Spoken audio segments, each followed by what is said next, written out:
Hey everyone! In this video, I'm going to show you how to create a free account with GetResponse, an excellent email marketing platform. Let's get started. Step 1.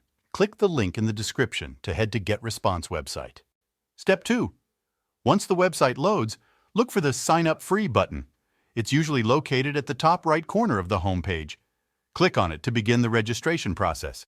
Step 3. Now, you'll be directed to the Sign Up page. Here, you'll need to provide some basic information to create your account. Enter your email address, choose a password, and click on the Sign Up button. Step 4.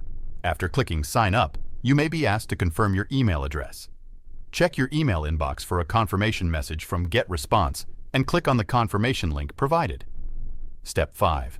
Once your email is confirmed, you'll be taken back to the GetResponse website to complete your profile.